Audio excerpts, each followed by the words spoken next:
So chapter 7 was one of my favorite chapters, and here's where you talk about the TKI negotiation framework. So before we get into this, we have a really special round of applause for Selena, our artiste behind the scenes. So if you like Ethico's takeaways and all that kind of stuff, let's get a little showering of emojis for Selena. She's got the best eye east and west of the Mississippi, frankly, best eye in the world.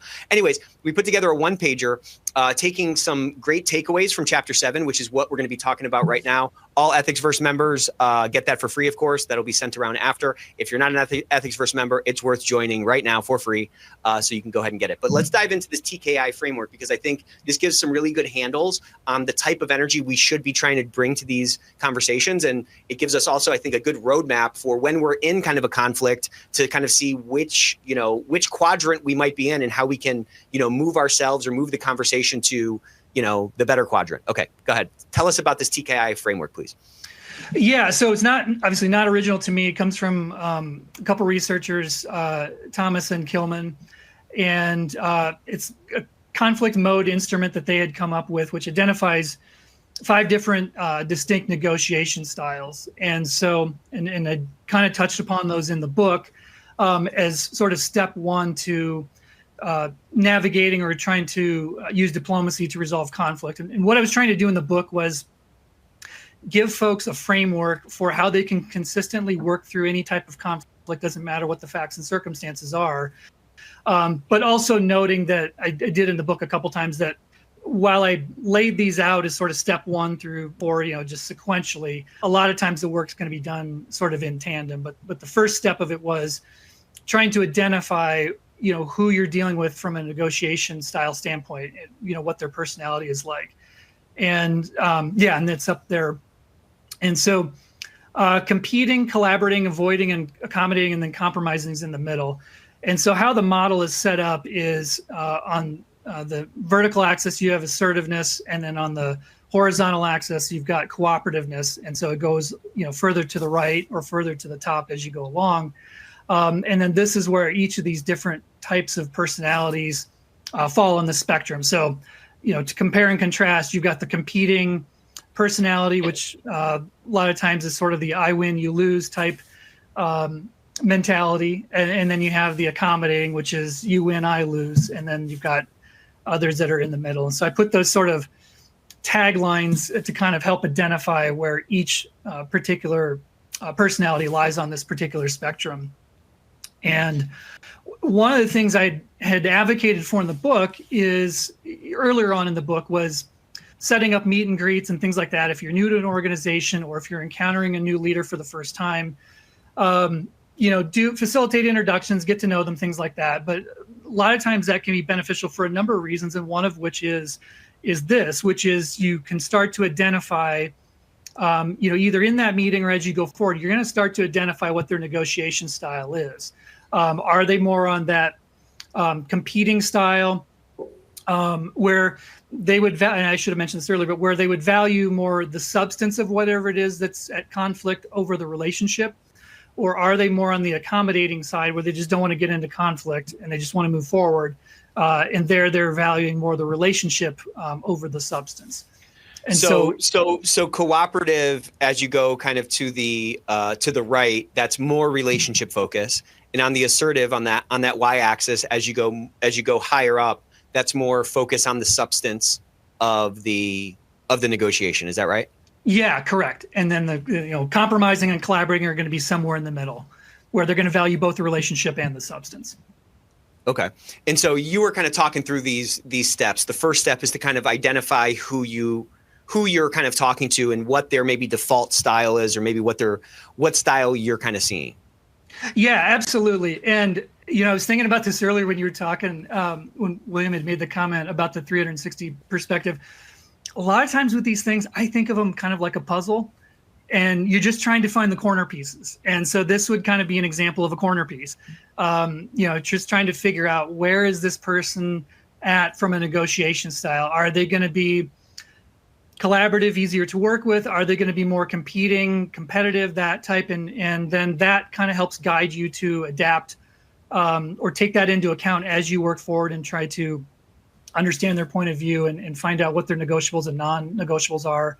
and then eventually come to a resolution. So this, I think, is a big corner piece that helps you kind of fill in that puzzle. Yeah, I mean, you just need some kind of a framework to kind of get started, and kind of establish sort of where you're at.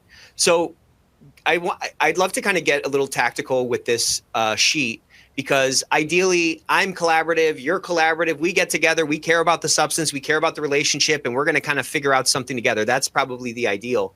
But if we're talking to somebody that's, let's say, accommodating or competing, or we think they're on sort of either of these ends of it, let's start with competing.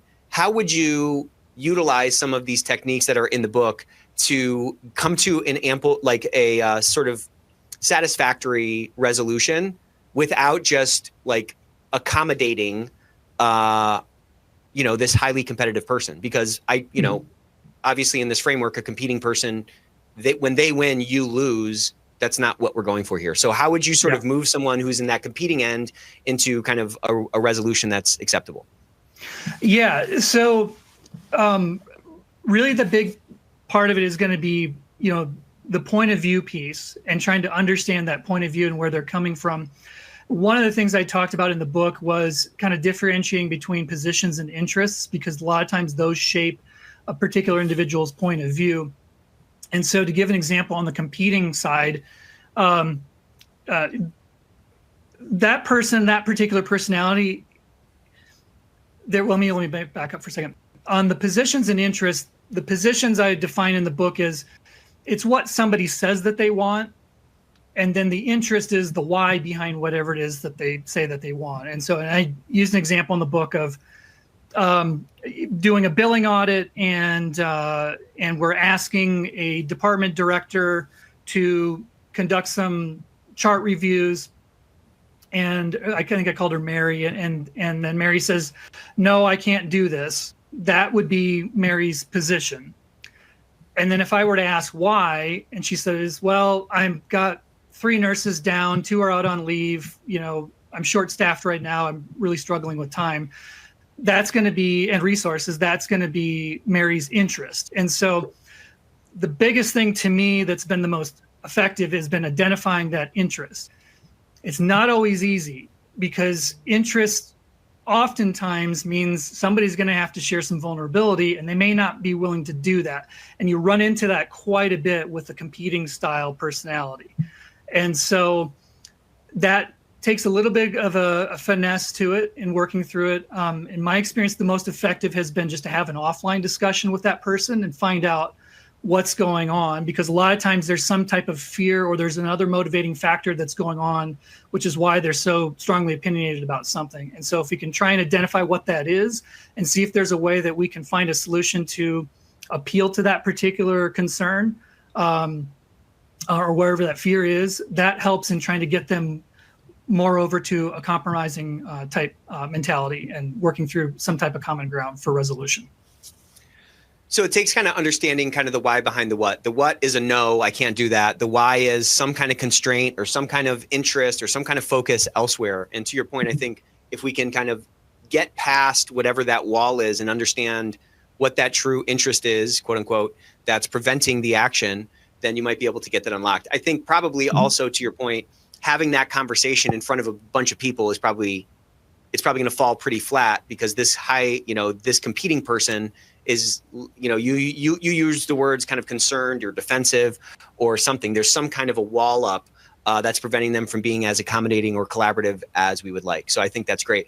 Let's go to the other end of that spectrum and talk about the accommodating personality, because I think with the accommodating, there's also like a different sort of bucket of risks that come along with that kind of a person. Yeah, exactly. And it is similar with competing, in the sense that there's sometimes something hidden that's going on, and you have to kind of pull that out or get to the heart of whatever that is. On the accommodating side, they're on the other end of the spectrum, which is they're more willing to not engage in conflict or just give up, whatever it is, or not be assertive, or not be honest about whatever their true feelings are, or things like that. And sometimes that's where it can get into trouble. And then somebody is upset because, they didn't stand up for themselves and advocating for something, that they felt very strongly about. An example with the compliance and regulatory changes or something like that. It might be that type of situation where there's a new operational change, and one particular department leader doesn't feel like it should be their staff's responsibility to have to make sure this document's in a medical record. I'm using a healthcare example, but you could probably apply it in other areas. And they think it should be the other department and their staff that should be responsible for it. But if it's an accommodating personality, they're less likely to speak up about it. And then they're going to get frustrated because now they've overburdened their staff more than they probably should have. And so that takes, again, a little bit of finesse and having some offline conversations and finding out what they truly feel about it and what's holding them back from verbalizing or vocalizing, what their interest is and why are they tending to be more accommodating and not be quite so assertive. So it's on the other end of the spectrum, but it's still the same thing in that there's something hidden there that you gotta uncover. Yeah, and I think it's easy to get like what I would call false positives from highly, highly agreeable people. Like sometimes you meet somebody and they're just so nice and they're so agreeable. This is kind of a corollary for accommodating, and you never really know what they actually think of you. You know what I'm saying? And then other times you meet people and they're very transparent and you kind of know where you stand with those people. I think this dynamic I'm talking about is kind of correlated with or kind of a picture of this personality aspect of agreeability. And so I would say if you're talking to somebody that is highly, highly agreeable, you just need to watch out for that false positive risk, because you might they might pay assent, pay assent to your proposal and say, yeah, I'm going to do it. But maybe there's not that follow through because, again, something's hidden, and they're going to at least show that, hey, I care a lot about this relationship, and I'm going to sort of avoid making you feel uncomfortable because I, as a highly agreeable person, they usually have a high kind of EQ, you know what I'm saying? So they can sort of feel like, okay, I care a lot about this relationship. That's how they sort of acclimate to the world. And I just think that false positive rate is very dangerous.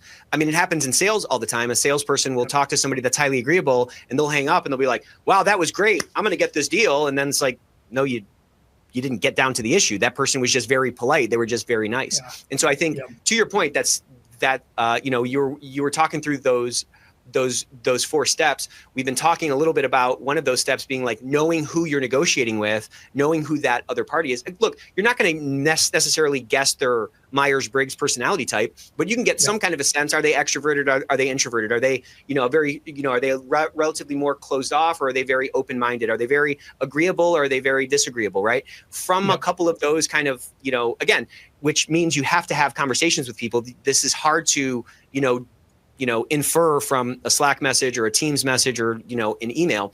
But once you're kind of having those interactions, I think we can pretty much guess who's extroverted, who's not extroverted. We can pretty much guess with reasonable certainty how agreeable somebody is or how, open-minded they are.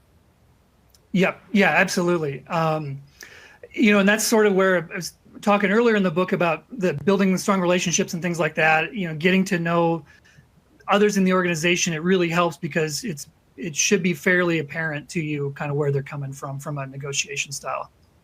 Which makes it easier. It does make it a lot easier because, again, you're not shooting in the dark, and you're not, the worst thing we as ethics and compliance people can do is walk around with that, that golden hammer. You know what I mean? Yeah. Say, oh, well, we must do this. I mean, again, I'm going to keep coming back to this. It's all about voluntary compliance, and it's all about authentic compliance. Like, we're not going to have risk sensors throughout the organization who are willing to raise their hand if those people aren't activated and they don't feel like it's their kind of active duty to raise an issue about those things, right? Like, we have to tune into that.